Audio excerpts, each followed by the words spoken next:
Ms. Watts, I wanted to pick up on something you shared with my colleague, Ms. Falk. I just sort of paraphrased your quote here, but she was asking you about the impacts of isolation on seniors, and very bluntly, you'd said it has been misery, and that older people are suffering from untold amounts of physical deterioration, cognitive impairment. They are less able mentally. You went on to say mental health has deteriorated enormously as a result of isolation. And I just wanted you to expand a bit on that in reference to some of the research you have done for your pre-budget submission. I'll just quote it first.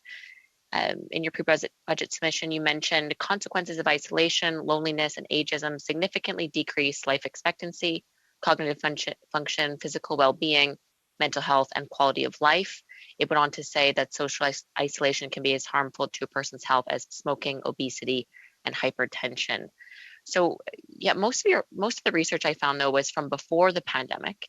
So, could you elaborate for the committee how you feel that this the research that I just mentioned has even been heightened with the tremendous amount of isolation seniors have been experiencing over the past 14 months? Prior to COVID-19, we saw that social isolation could take up to 8 years off of the life expectancy of an older person. Prior to COVID-19, we have seen untold levels of social isolation. Active, healthy 75-year-olds now locked in their own homes, unable to see family and friend, has had profound problems with physical ability to move around. These are people who previously did not have disabilities, either physical or mental disabilities, but now are suffering enormously. We're starting to see some of the research in the community, but we are already seeing some of the research coming out of long-term and residential type care.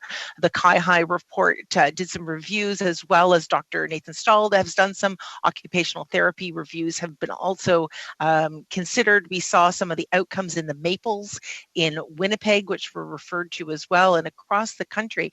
So we are able to measure the fact that people are not able to toilet anymore, not able to walk as far anymore, not able to understand and appreciate or feed themselves as well. So these are real physical, mental engagements. And then we think on top of that, the disconnection and the trauma have now pulled people into mental health spheres that we have not ever seen before in the same level. So the loneliness and self-isolation, up to 15 cigarettes a day, is how bad it was prior to COVID-19. Now imagine we are all chain smoking. Oh, wow. That's really incredible and shocking and very disturbing statistics. But I appreciate you sharing them for the committee. They're critical for the research that we are doing in this study. Just on a personal anecdote, I do have a very dear mentor and friend of mine. Her mother is elderly and in a care home and has dementia, and so she is the one person, even though they have a large family, she's the one person that's allowed to go see her.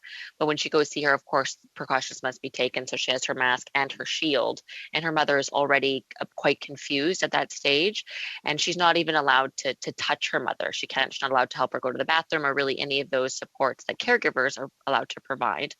And when she told me this story, she was very emotional, obviously, as the daughter of her mother. She can't even hug her. I'm wondering if you have any recommendations, in the next number of years, if we have to live with the pandemic, of how we can better support seniors, particularly in that sort of situation, and have their family perhaps support them. I don't know. I'm not a medical expert. I'm not a seniors expert, but I'm just wondering what your perspective is there anything more that we can be doing to sort of help women and men in that situation?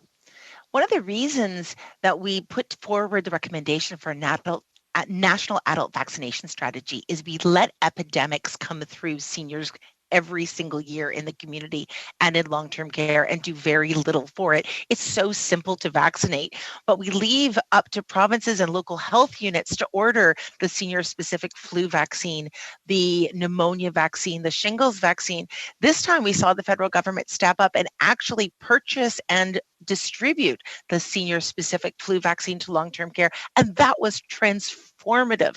We can do small steps like that on an ongoing basis, and that will reduce these yearly epidemics and hopefully the pandemics to make sure that we are never in some of these circumstances again. So that's a very tangible thing to do.